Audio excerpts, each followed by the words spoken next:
खुलुमबाय स्टुडिअ दं आं राजिब बसुमतारी बर' हारिनि साफ्रोमबो रायजो राजाफोरनि गोसोआव दसे समनि थाखायब्लाबो गोजोननाय फैदों आरो बेनो जाहैबाय एनडिबिनि गायसनगिरि D.R नाब्ला थामहिनबा रन्जन दैमारि बिथाङा 30 साननि थाखाय न' फारसे बोसोरारि लिबनि गेजेरजों न'आव फैनो मोनदों आरो बेनि थाखायनो दिनै सारा एबा जोंनि साफ्रोमबो बर' हारिनि रायजो राजाफोरा दसे समनि थाखायब्लाबो गोजोननाय मोनदों। दसे समनि थाखायब्लाबो बर' हारिनि साफ्रोमबो रायजो राजाफोरा गोजोननाय मोनदों। मख'नांगोनदि थांनाय बोसोरावबो 20 साननि थाखाय एनडिबिनि गायसनगिरि D.R नाब्ला थामहिनबा रन्जन दैमारि बिथाङा न' फारसे फैनो मोनदोंमोन आरो बेनि उनावनो फिन आरोबाव जोबथेसालिसिम थांफिननो गोनां जादोंमोन। दिनैनि समाव एनडिबिनि गायसनगिरि D.R नाब्ला थामहिनबा रन्जन दैमारि बिथांखौ अराय समनि थाखाय उदां अख्राङाव फैनायखौ बयबो लुबैयो आरो अराय सम आरज गाबो। दिनैसिमबो बर' हारिनि थाखाय जा बावसोमनाय, बर' हारिनि थाखाय जा बिग्रायनाय आरो एनडिबिनि गेजेरजोंनो बर' हारिनि गेजेराव थामथि बिटिआर गोजोन गोरोबथा जानायनि उनावबो एनडिबिनि गायसनगिरि रन्जन दैमारिजों लोगोसे आरो माखासे मानि एनडिबिफोरा दाबो जोबथेसालियाव थानो गोनां जागासिनो दं। बे जोबोरैनो जोंनि बर' हारिनि थाखाय दुखुनांथाव खौरां।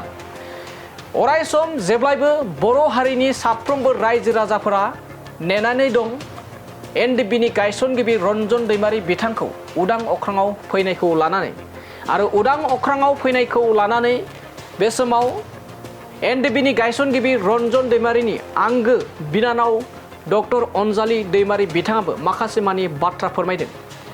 दानिया फैदो बिदिब्ला 30 साननि थाखाय बोसोरारि लिबनि गेजेरजों D.R नाब्ला बिथाङा न' फारसे फैनायनि सायाव माबोरै बाथ्रा बुंदों अनजालि दैमारि बिथांनि बुंनायखौ नोंथांमोननि गेजेराव लाना फैदिनि।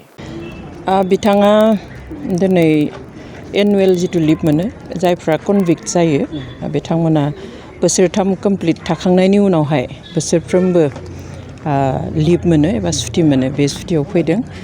गिबि बोसोर सुटि होयोब्ला 20 साननि थाखाय होयो।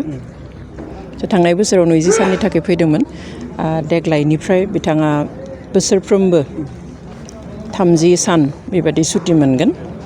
बेनि थाखाय जों न'खरनिफ्राय एप्लाइ खालामनो नांगौ। जों बेखौ एप्लाइ खालामदोंमोन जुलाइ मासावनो गासैबो फर्मेलिटिसआ जाजोब्बायमोन खिन्थु 15 आगस्ट एबा उदांस्रि सान थानायखाय हरथ'वाखैमोन एप्रुभ जाब्लाबो। दा उदांस्रि सान जोबनाय लोगो लोगो मैया जों लाइजामखौ मोनबाय ओमफ्राय दिनै फैदों। 30 डेज एबा 30 सान न'आव थागोन।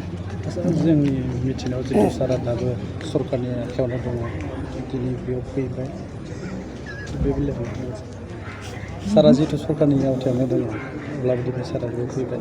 दा किसुमाना गोबां दान्थे बिदान्थेबो बाथ्रा बुंनायखौ नुनो मोनो। सोरनिबा अननायाव थुनज्लायनायाव लाबोदों नामा?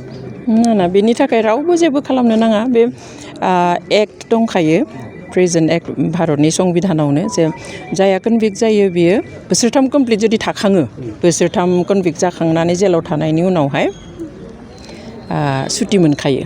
बेवहाय बेनि थाखाय सोरबा सोरखारनि गोहोम बा सोरबा दैदेनगिरिनि बुंनाय बिनि थाखाय जेबो नङा, जेबो लेना देना गैया बेयावहाय। जोङो फर्मेलि अफिसाव एप्लाइ खालामनो नांगौ आरो बे मथे आइजि प्रिजन अफिसनिफ्राय बिसोर एप्रुभ खालामो। जोंनि जायगायावहाय रिपर्ट लाहरो।